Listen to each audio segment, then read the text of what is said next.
Hello guys, narito na ang part 2 ng ating chapter 4 ng ating lesson sa refrigeration and air conditioning. Huwag kayong bibitaw dahil umpisahan agad natin.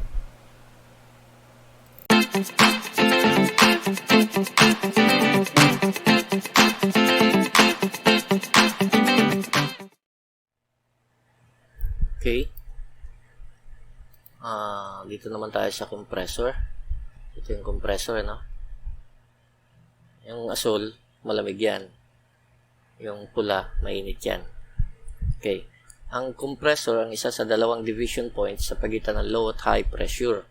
Pinipigpig at sinisiksik ng compressor or kinocompress ng compressor ang refrigerant upang tumaas ang pressure at ang temperature nito. Siyempre, pag tumaas ang pressure, tataas rin ang temperature. Magkasabay yan eh.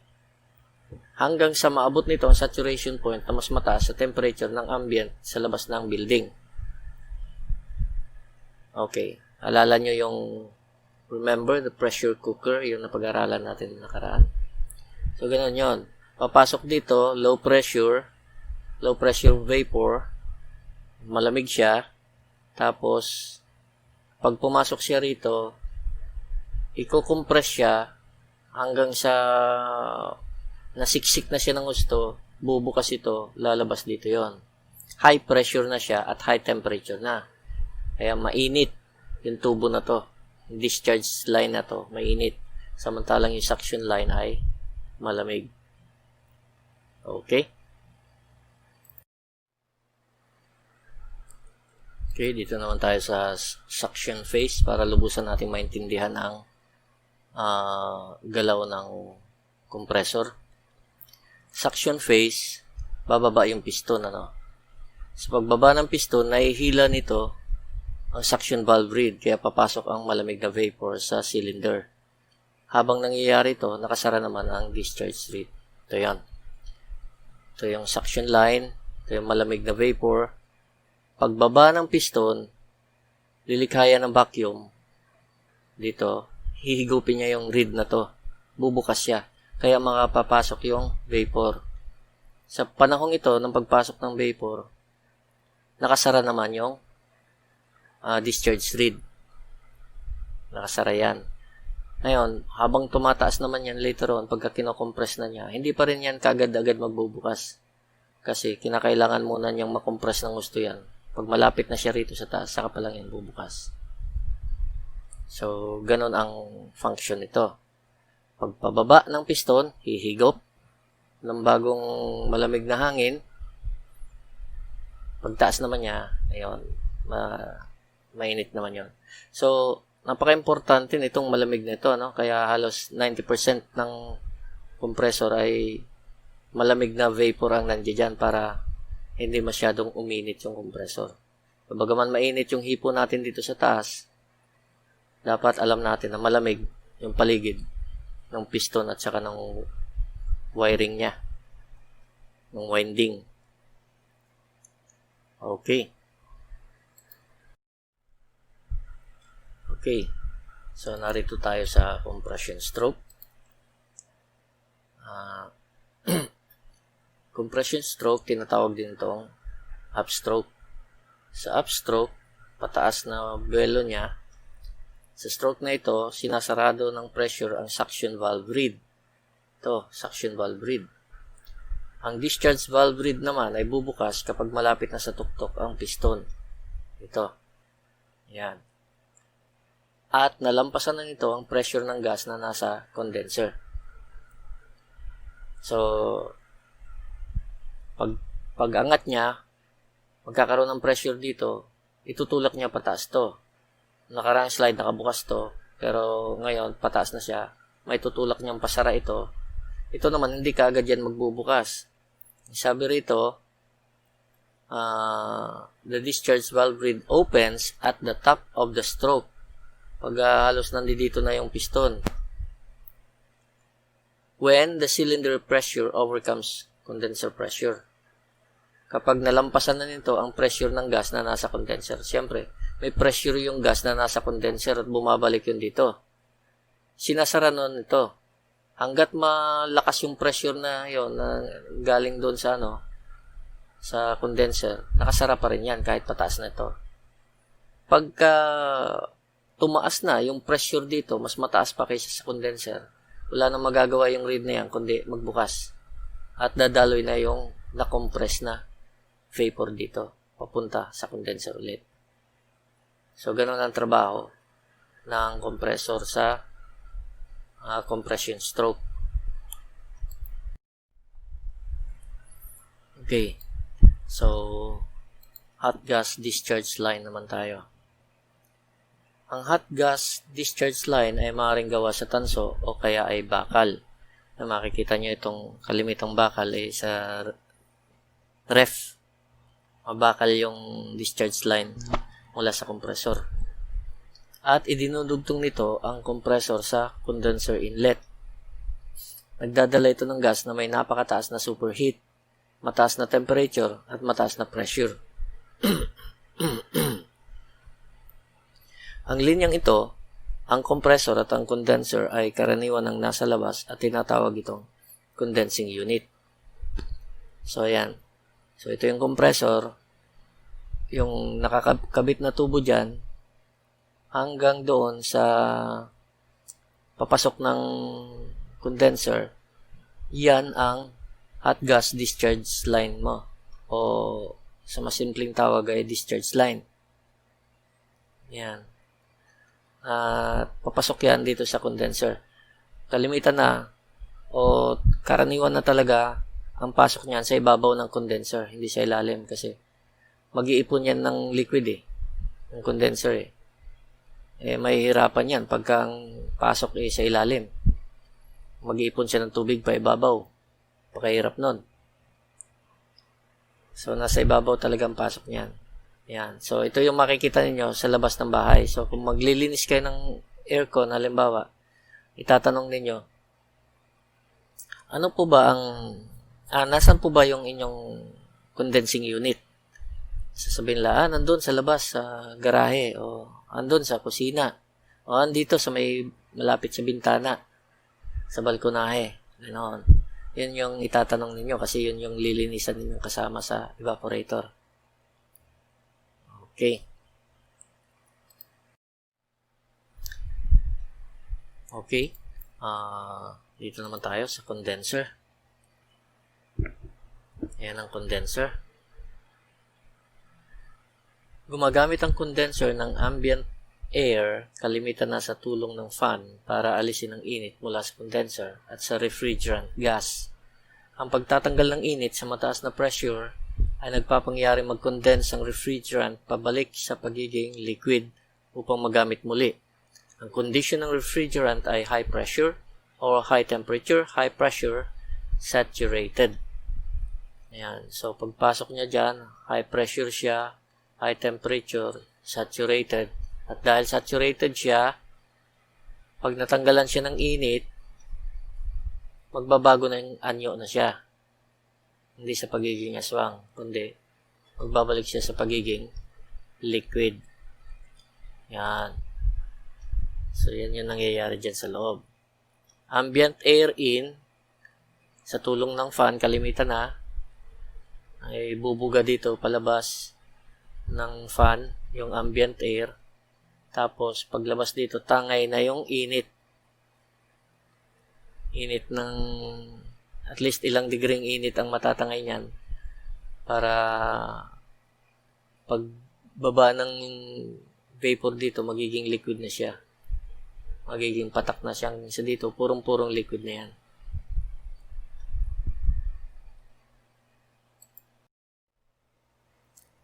Okay. Ngayon naman ay sa liquid line tayo.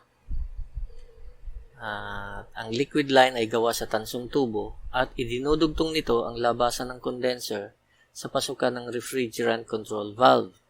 Hindi ito nababalutan ng insulation at mainit din ito. Ang kondisyon ng refrigerant ay high pressure, high temperature, subcooled liquid. Okay. So, ito yung condenser, ano? Ito yung condenser, ito yung pasukan. So, ito yung labasan ng condenser. Magmula rito, hanggang dito, sa pasukan naman ng refrigerant control, na sa slide na ito ay yung TEV or TXV, thermostatic expansion valve. Pero pwedeng maging capillary tubing yan o maging iba pang refrigerant control refrigerant control device. Basta hanggang dyan, sa bungad na yan, papasok dito, at yung outlet ng condenser na yan, ang tawag dyan, liquid line. Kasi yan, purong liquid ang dumadaan dyan. At ang kondisyon yan ay high pressure, high temperature, subcooled liquid. Subcooled dahil natanggalan na siya ng init, kaya naging liquid na siya.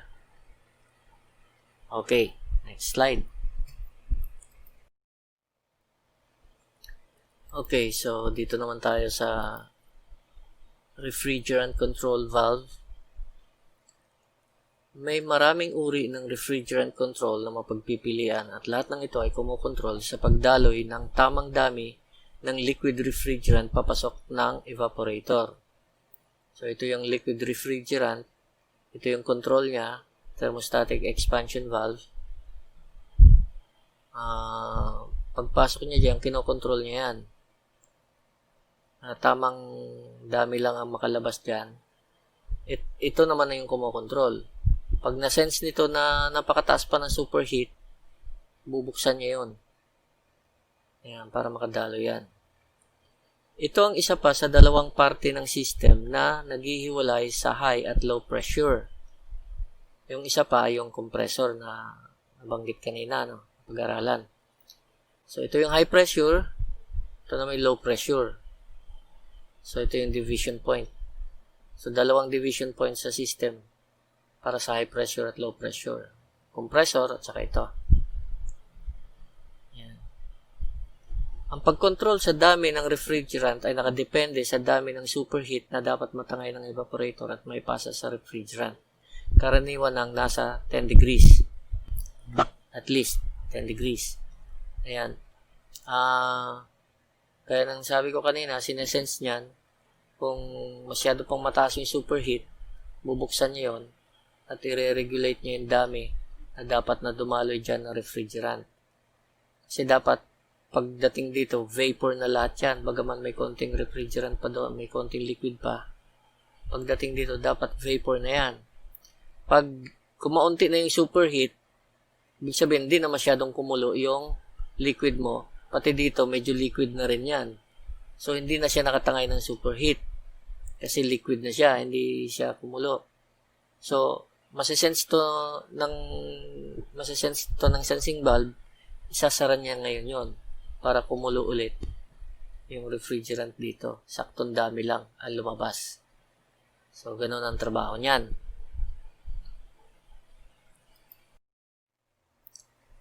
Okay, nandito naman tayo sa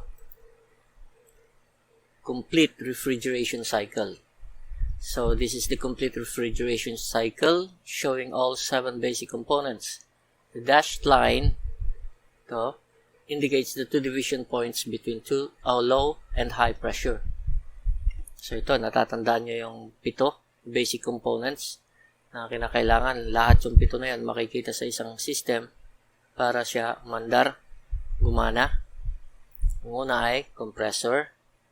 Number 2, discharge line. Number 3, condenser.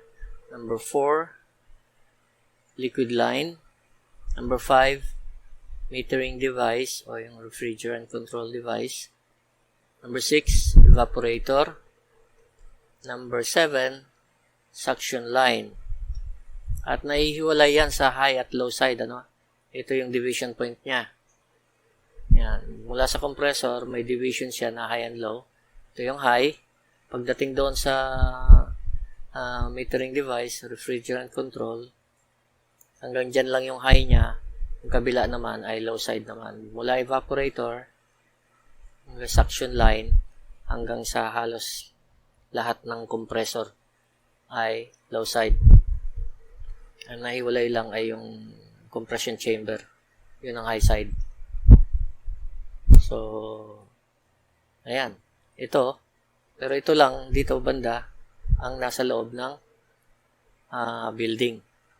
Ito ay nasa labas, yung tinatawag na condensing unit. Okay?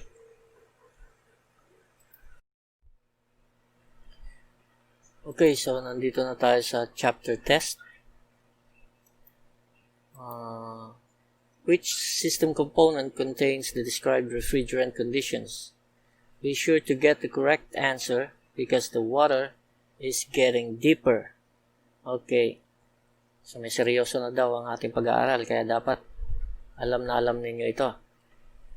Okay. Number 1. Low temperature, low pressure, saturated. Number 2. Low temperature, low pressure, superheated. Number 3, high temperature, high pressure, superheated. Number 4, high temperature, high pressure, saturated. Number 5, high temperature, high pressure, liquid. Okay.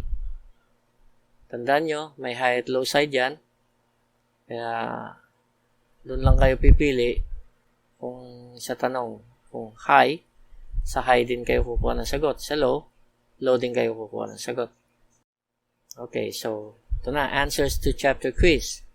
If you did not get the correct answer to any of these questions, please review the lesson because more serious applications of this lesson is coming up in the next chapters. Okay, so kailangan alam na alam ninyo ito. Kung hindi nyo nasagot ng tama, balikan nyo na lang ang lesson. Okay, question number 1. Low temperature, low pressure, saturated. Saan ito sa system? Tandaan, may pinag-aralan tayong 7 components ng system. Alin doon ang kinalalagyan nito? Gaya ng nabanggit ko na, may hati sa system. Low side, high side. Ngayon, ang tanong ay low temperature. So, sa low side tayo titingin. Low pressure, saturated. Saturated siya. Saan yun? Answer ay evaporator. Ayan. Kasi doon siya naging singaw. Saturated na siya. So wala na siyang papupuntahan kundi maging liquid ulit. Okay, number 2. Low temperature, low pressure, superheated. Low pa rin siya, pero superheated na. Saan yan? Sa suction line. Suction line, kaya siya superheated kasi nakakuha na siya ng init galing sa evaporator. Naglalakbay yung refrigerant pabalik sa compressor. Number 3, high temperature, high pressure, superheated. Superheated. Saan yan? Discharge line. Yan. Kasi superheated siya. Nakakuha siya ng sobrang daming init mula sa refrigerant nang nanggaling sa evaporator at sa pag-compress sa kanya. Nadagdagan palalo yung init niya at yung superheat niya. Ayan, sa discharge line yan. Number 4, high temperature, high pressure, saturated. Saturated siya, pero high temperature, high pressure. Saan yan? Condenser. Number 5, high temperature, high pressure, liquid. Given na. Giveaway na yan, no? Liquid line. Okay, so dito nagtatapos ang ating pag-aaral sa chapter 4. Sunod naman ay pag-aaralan natin ang chapter 5. Okay, see you next lesson.